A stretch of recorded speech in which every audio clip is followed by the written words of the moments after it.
Vous êtes toujours dans Territoire et nous sommes à Uzès, un autre site très prisé et visité par les amateurs ou professionnels du cheval, c'est le Haras national d'Uzès, Institut français du cheval et de l'équitation.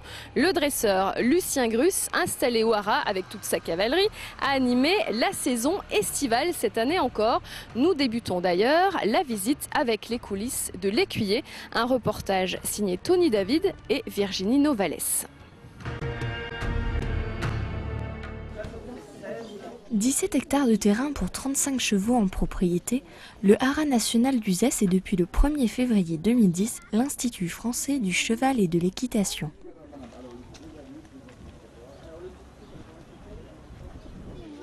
Lieu de nombreuses manifestations, le site d'Uzès accueille Lucien Grus et ses chevaux pour un spectacle estival. Je suis heureuse de vous accueillir au Haras d'Uzès et on commence cette visite par les coulisses de l'écuyer. Donc vous êtes dans le manège du Haras.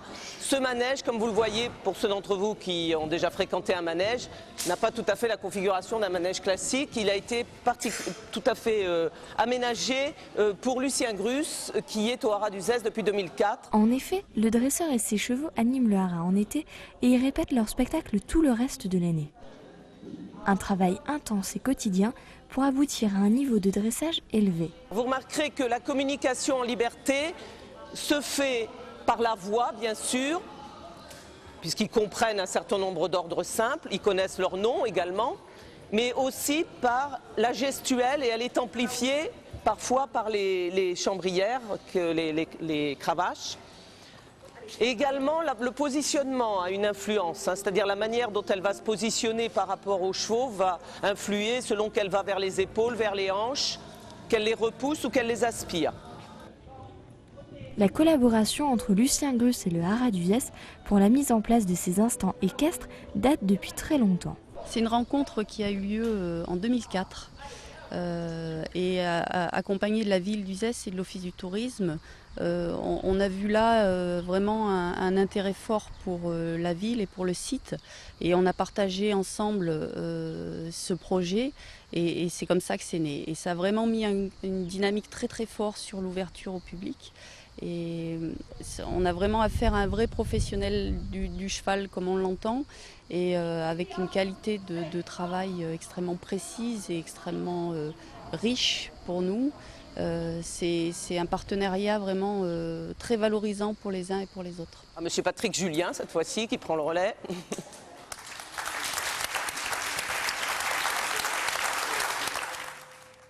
Là, c'est du pas espagnol, ce pas qui est très amplifié. Le pas espagnol comme la pirouette ou la levade fait partie des exercices de dressage dont on nous explique les étapes. Les étapes, c'est qu'on prend des chevaux très jeunes et on leur apprend petit à petit des numéros, on les dresse, on appelle ça du dressage, on les dresse, on leur apprend le b.a.-ba, la basse école, la haute école, on leur apprend des numéros de liberté et puis ça dure toute une vie de cheval et toute une vie de personne.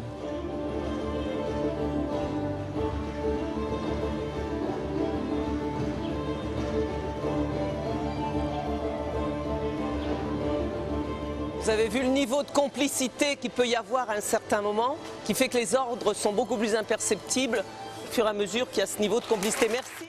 Cette année, je crois qu'il y a 25 chevaux qui participent au spectacle. Et donc ça permet d'avoir des tableaux variés, il y a des tableaux montés, des tableaux en main, des tableaux en liberté, il y a des poneys qui participent au spectacle, il y a un âne aussi qui participe au spectacle. Ça donne vraiment, il y en a pour tout le monde, il y en a pour tous les goûts, des gens qui sont professionnels, ça leur plaît aussi, et puis les gosses, ça leur plaît aussi. Au programme du spectacle, des rires, de la poésie et de la magie entre l'homme et le cheval. Suite de la visite avec l'attelage. Ici, la bricole, qui est l'endroit qui permet au cheval de tirer. C'est à cet endroit-là, avec ses épaules, qu'il va tirer. On verra tout à l'heure un collier, qui est une autre possibilité. Et derrière, donc cette partie importante, la valoir, qui permet de retenir la voiture. Tout le long, la croupière et le culeron qui passe derrière la queue du cheval. Voilà. Donc voilà un petit peu au niveau du harnachement.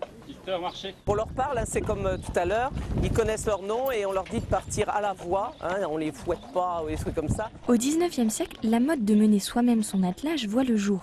Il était de bon ton de se montrer en public avec un bel équipage. Aujourd'hui, l'attelage est devenu un sport et un loisir qui séduit de plus en plus d'amateurs, notamment pour la restauration de voitures anciennes.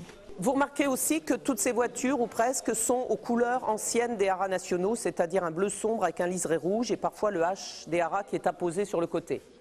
Alors la charte graphique a évolué, mais pour les voitures, c'est toujours resté ces couleurs anciennes. Dehors, c'est un autre lieu technique que l'on découvre, la forge. Les sabots des chevaux étant constitués essentiellement de cornes, ils doivent être ferrés pour ralentir leur usure. Toutes les 6 semaines environ, le maréchal ferrant choisit un fer en fonction de la taille du sabot du cheval et le chauffe à la forge. Il le travaille ensuite sur une enclume pour lui donner la bonne forme et le fixe sur le sabot avec des clous. Le fer, mais qui empêche le cheval de glisser. En particulier si vous allez pendant vos vacances voir des abrivades, des arrivées de taureaux là, avec les chevaux, et les chevaux qui galopent à côté, si on ne leur mettait pas ça, ils glisseraient. La reproduction chez les chevaux commence très tôt. En général, la jument est apte à pouliner vers 2 ans. Suite à sa durée de gestation de 11 mois, elle donne naissance au printemps à un seul poulain, sauf exception. 2 heures après sa naissance, le poulain peut marcher et deviendra adulte entre 2 et 5 ans, suivant la race à laquelle il appartient. Les chevaux sont placés dans des box qui indiquent leur nom, leur race, la couleur de leur robe et leur année de naissance. Avec des poneys comme ça, vous pouvez aller sauter des obstacles, vous pouvez faire du dressage, tout ce que vous voulez. Au haras d'Uzès, on trouve différentes races, du poney français de selle au Welsh, en passant par le cheval de trait. Il y en a pour tout le monde. Il a 4 ans, il est jeune, c'est pour ça qu'il est encore gris pommelé. Puis quand il va vieillir, si vous revenez dans quelques années, il sera quasiment blanc. Le haras national d'Uzès accueille près de 100 journées de manifestations tout au long de l'année. Pour les amoureux équestres, une belle balade vous attend au haras national d'Uzès.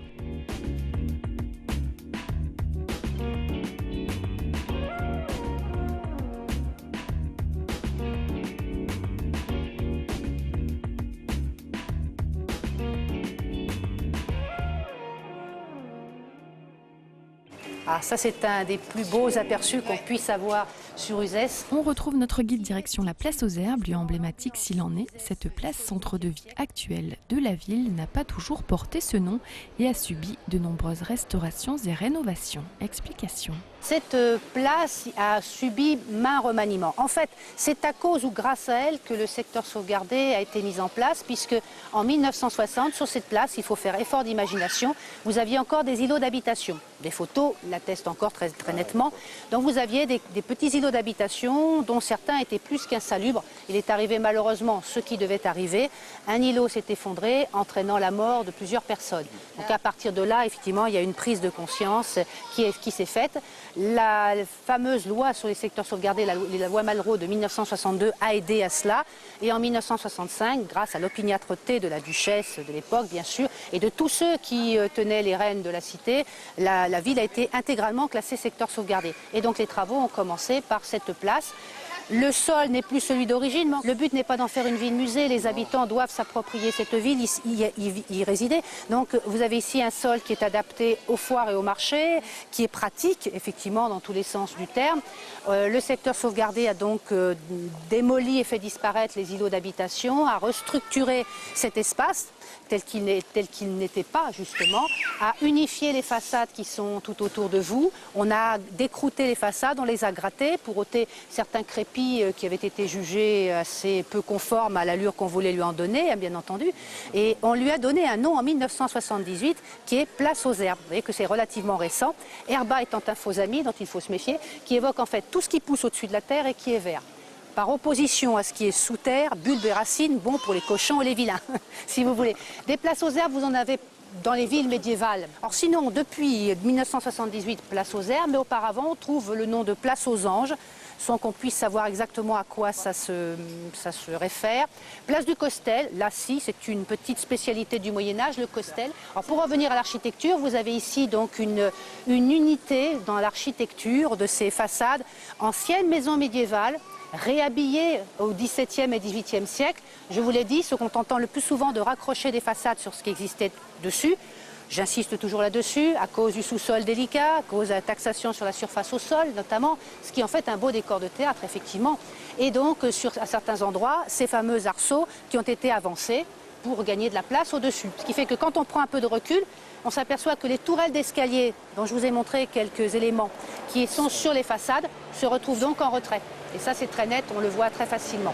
Quant aux obligations dans le cadre du secteur sauvegardé, vous avez par exemple les couleurs imposées pour les huisseries, pour les boiseries. Donc vous avez des gris bleus, des verts et des rouges. Si je dis des, si je reste flou, c'est que lorsqu'on a préparé le dossier Ville d'Art et d'Histoire, donc en labellisation pour la cité d'Uzès, il nous a été demandé de faire tout simplement la jaquette du document avec le vert d'Uzès. Eh bien, nous avons eu le plus grand mal à trouver avec les services de la mairie le vert d'Uzès parce qu'on a trouvé 31 teintes différentes et personne n'était d'accord sur la véracité de l'une et de l'autre. Sachez simplement que ça tourne dans ces couleurs vert, bleu, gris et rouge et dans lesquelles vous avez différentes teintes. Ensuite, vous avez des volets, vous n'en avez pas. Suivant que vous avez des fenêtres qui datent de l'époque baroque, à ce moment-là, les volets n'étaient plus de mode, donc vous n'aviez pas de volets, suivant une certaine antériorité. Donc il y a bien entendu tout cela qui joue dans la restauration et qui donne cette connotation très belle à cette place.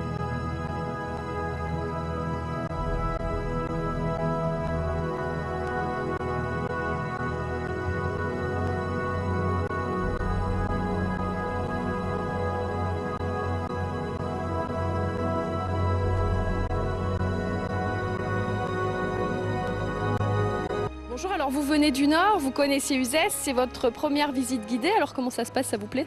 Ah, très très bien, très Vous apprenez intéressant. des choses? Oui, oui, tout à fait, parce que je me suis baladée dans Uzès avec simplement un petit guide, mais bon, rien ne vaut la parole et des gens qui sont très compétents dans la matière, qui puissent nous expliquer un petit peu tout ce passé d'Uzès qui a l'air vraiment très très intéressant.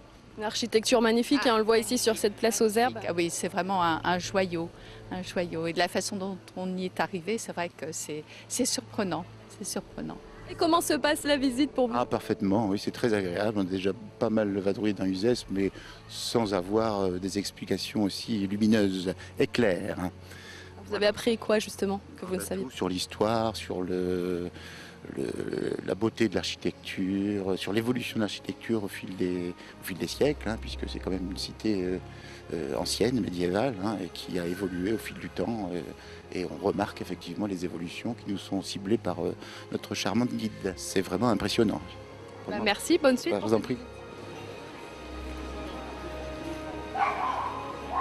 La place aux herbes, lieu évidemment incontournable de nombreuses manifestations tout au long de l'année. Les marchés se tiennent ici, sur cette place aux herbes, mais également les journées de la truffe. C'est en janvier. Ce mystérieux champignon est évidemment à l'honneur lors de ces journées et de grands chefs étoilés vous proposent de le déguster et vous livrent quelques-uns de leurs secrets. Retour sur l'une des éditions précédentes. Uzès, son duché, son évêché et sa truffe. À l'origine simple champignon qui pousse au pied d'un chêne, la Tuber melanosporum a, de par sa rareté et son goût, pris de la valeur. À tel point que le diamant noir, qui se vend à 900 € le kilo, se retrouve même à l'église, déposé dans le panier de la quête, puis béni. Oh, je ne savais pas, parce que j'ai déjà été prêtre ici dans le passé. Je ne savais pas qu'il y avait cette bénédiction, mais j'ai connu ailleurs d'autres bénédictions. Je venais du Aigues-Mortes et le Grau-du-Roi. On bénissait les bateaux et la mer. Alors, c'est toujours quelque chose de la création. Dans le passé, on allait même dans les villages, on allait croiser des chemins, bénir les terres, les propriétés, les récoltes. Aujourd'hui, on ne va plus à l'extérieur, mais on peut très bien faire la bénédiction des fruits de la terre. Exemple, ici, la truffe. Une bénédiction célébrée pour la 4e année. Les truffes collectées lors de la quête prennent, après la messe, la direction du marché de la place aux herbes. Mais pas question pour elles d'être présentées en catimini sous les arches. Elles sont bénies et une autre grand-messe les attend sur un autre autel, celui des ventes. Les truffes sont mises aux enchères pour la bonne cause, celle de l'association Bethel, qui gère une maison d'accueil pour enfants handicapés. 125 une fois, 125 deux fois, adjugé à monsieur. Vous êtes gourmande ou généreuse? Les deux. Ben, les deux, bien sûr. C'est au départ pour bonne cause et en plus de ça, étant gourmand et gourmet, on va se ravi de pouvoir apprécier ces truffes du pays. Une bonne cause d'abord, mais après on verra pour le goût. Rien n'empêche l'autre. Cette année, la vente aux enchères a rapporté 1 330 €, une démarche qui aurait sans doute séduit Antoine Legrand, saint patron des trufficulteurs.